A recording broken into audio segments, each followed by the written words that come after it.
لێسادا ئەوەی پێشبینی دەکرێت کە ڕەنگە تورکیا ئەو ئامانجەی کە پێشتر پلانی بۆ دانابوو دەویست جێبەجێ بکە بۆی بێتە دی و چاوەڕێی ئەو ڕێکەوتنێک دەکرێت کە لە نێوان سەرۆکی هەردوو وڵاتی سووریا و تورکیا ئەنجام بدرێت تا چەند ئەم ڕێکەوتنە واریدە ڕەنگە ڕووبدات و ئەم ڕێکەوتنە تا چەند لەسەر بەرژەوەندی گەلی کورد دەکرێت لەو ناوچانە. من میوانێکم دەبێت ئەوەی کە لە سووریا و لە ڕۆژاوی کوردستان ڕوودەدات دەکەم با پرسیار ڕاستەوخۆ لەگەڵ ئەودا گفتوگوی زیاتر دەکەم بەڕێز هۆزان ئەفرینی کە بەڕێزیان ڕۆژنامەنووسن لێرە ڕاستەوخۆ لە ستۆدیۆ میوانی منە. کاک هۆزان زۆر سپاس بۆ ئامادەبوون. چی ڕوودەدات لە ڕۆژاوای کوردستان و تورکیا؟ ئەو ئۆپەراسیۆنی کە پێشتر پلانی بۆ دانابوو پێتان وایە ئامانجەکەی پێکابێت لە دواهین جار کە دوێنێ بوو؟ سپاس بۆ ئێوە. بڕاستی ڕەوشی ڕۆژاوای کوردستانی وە سووریا بگشتی گەلێک ئەلۆزە و بتەیبەت ئەم دەستێوەردانەکانی کە تورکیا ئەکات هەروەها بە هەماهەنگی لەگەڵ رووسیا زۆر بەداخەوە لەبەرەوەی بڕاستی رووسیاژی بەهۆی مەسلەی ئوکرانیا هەندی پەیوەندیان بازرگانی لەگەڵ تورکیا دەکات وەکو کاری بازرگانی لەسەر سینوورەکان لەسەر با بڵێن مەسلەی غاز و شتیوە و هەروەها ئەو پەیوەندی کە لەگەڵ تورکیا دەکات و هەندی تەنەزولات بوو تورکیا دەکات و تورکیا هەندی تەنەزولات بوو رووسیا دەکات. ئەمە وا ئەکە کە تورکیا ڕۆلی بەرفەرانتر بێت لە سووریا و بتەیبەت لە ناوچە کوردیەکان لەبەرەوەی ڕۆژاوای کوردستان لەگەڵ باکووری کوردستان هەوسنوورە. ئەمەش تورکیا ئێوێ ئەم نێزیکبوونەوەی خۆی لەگەڵ رووسیا بە قازەنجی ئەوە بکات کە زیان بوو دۆزی گەلی کورد کە وەکو مەترسیەکە بۆیان یانی ئەوان کێشەی کورد مەترسیەکی دبینن نەکو تەنەها ئەردوغان. ئەمە لەوەنەی 200-300 ساڵە تورکیا بەو شێوەی چاو لە کورد دەبینێت کە کورد مەترسیەکە بوو ئەوان. لەبەر ئەوەی بڕاستی کورد لایەنێکی بەهێزە لایەنێکی گرینگە و کوردستان بە تایبەت نەوچەی هەری گرینگە لە تورکیا کوردستانە. یعنی ئاوی هەموو ڕۆژلاتی ناوین لە کوردستانە، نەوت لە کوردستانە، لە باکوور زۆر شتی هەیە لە کوردستانە. بۆیە ینی ئەو دەبێت کە شتی لە ڕۆژاوای کوردستان پێشکەوتن هەبێت ئەو زیانە بوو ئەوە. باشە ئەم هێرشی کە دوێنێ ئەنجامی داوە تورکیا بۆ کۆبانی و بۆ ڕۆژاوای کوردستان پێتان وایە بەرەنجامی ئەو کۆبوونەوەیە کە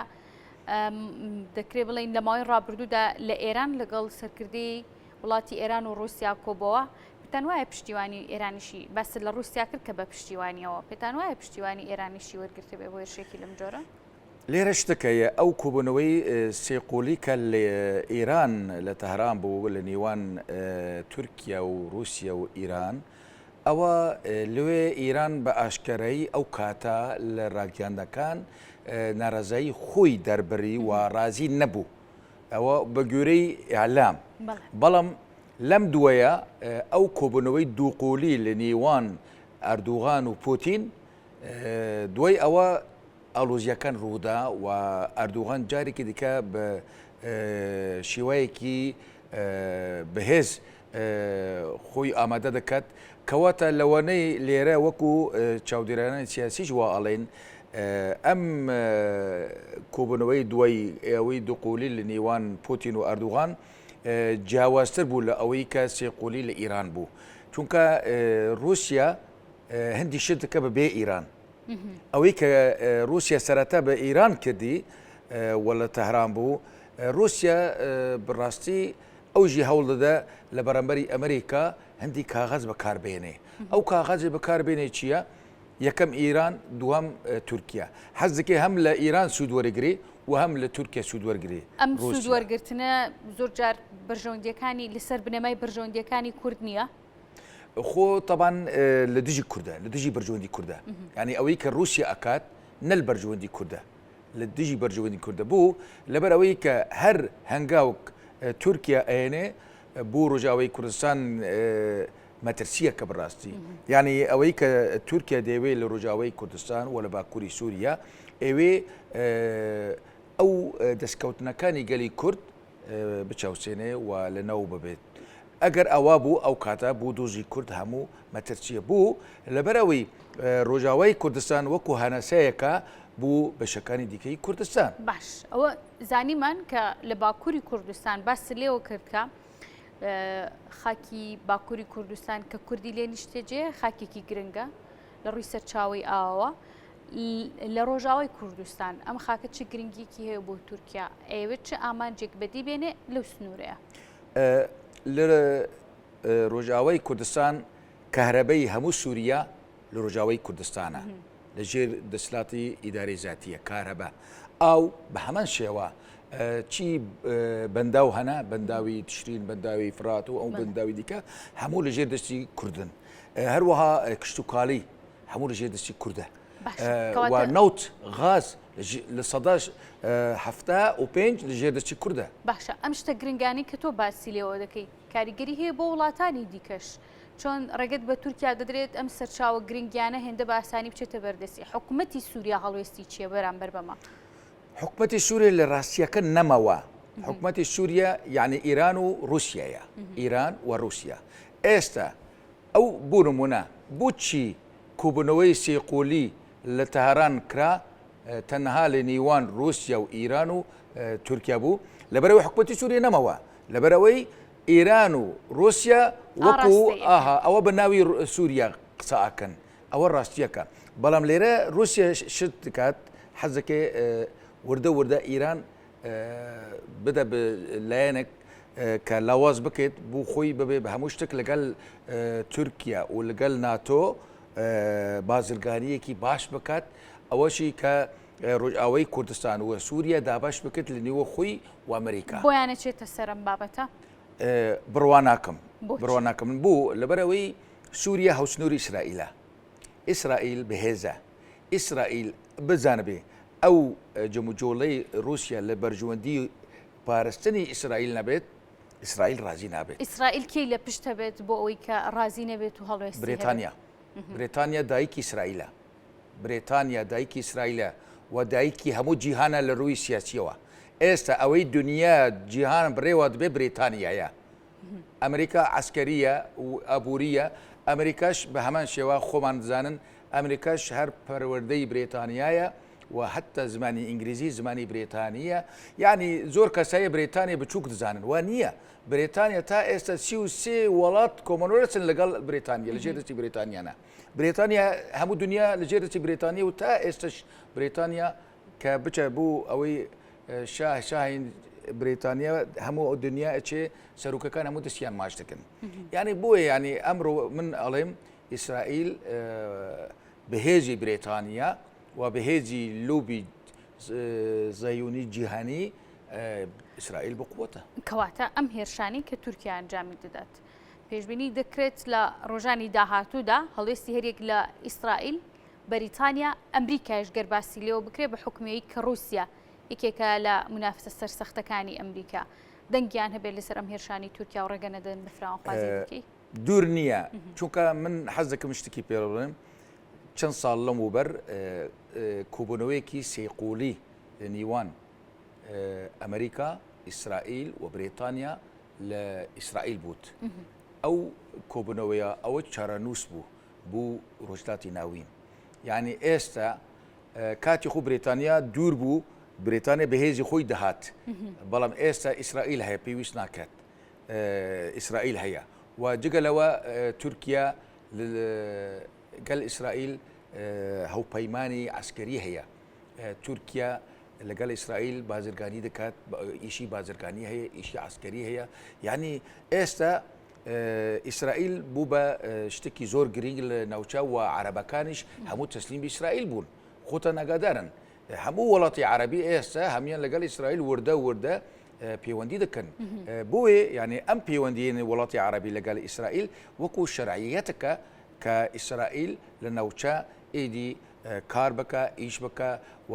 بوو نمونە کە تورکیا ئەردوغان خۆی سەرپەرشتی ئیشەکانی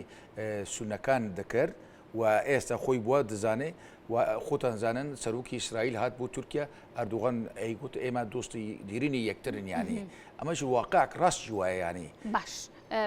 کاک هۆزان باس لەوە دەکرێت کە ئێستا جیهان لە چاوەڕێی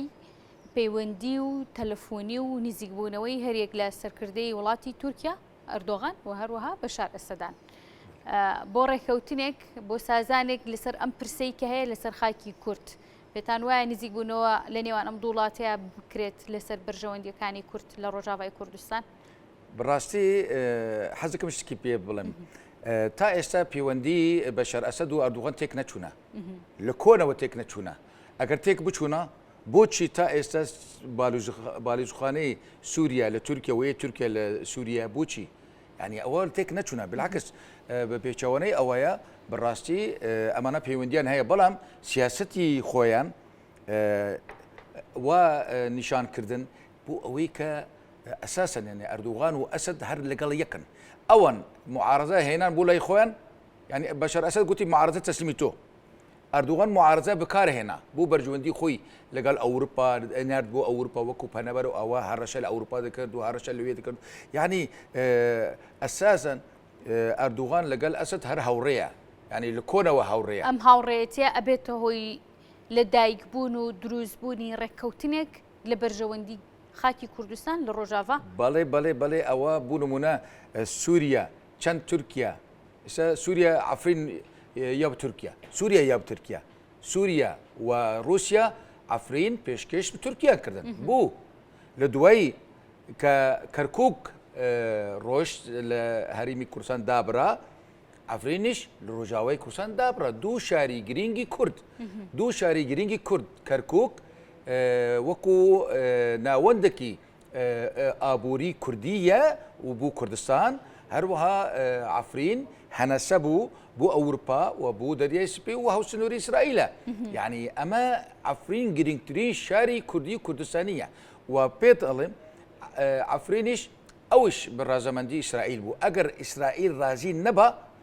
تورکیا ناتوانێت هیچ شتێک وا بکڕە ئەوەیە باشە ئێستا ئەمی کە باسی لێوە دەکەین لە نێو معادلە و هاوکێشە سیاسیەکاندا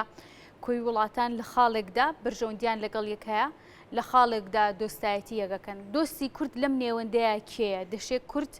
هانا وەکو دۆستێک بۆ کێ بەرێت لەسەر پرسێکی نەتەوەی وا گرنگ دۆستی کورد یەکبوونی کووردە دۆستی کورد یەکبوونی کووردە یەکبوونی کورد ئەو ئەبێ بە دۆستی هەری گرنگ بوو کووردە جگە لە یەکبوونی کورد جگە لە یەکبوونی کورد یەکڕێژی کورد کەس نتوانێت دۆستایەتی لەگەڵ کورد بکات ئێستا هەیە ئەو یەکبوونە ئەو یەکبوونە بەداخەوە نییە یعنی بوو نییە لەبەر ئەوەی لایەنە سیاسەکانی نێودەوڵەتی ئەوەنەی کە لە ناوچە زەڵهێزن و سوودمەندن ئەوان تەماشا دەکەن تا ئێستا پەروژەوەندیان لەگەڵ تورکیا هەیە تورکیش ئەندامێکی نەتەوە و هەروەها لەگەڵ ڕژیمی سووریا ڕژیمی سووریەژی هەوکارە بوو با بڵێن لە دژی ئیسرائیلژی نییە بڕاستی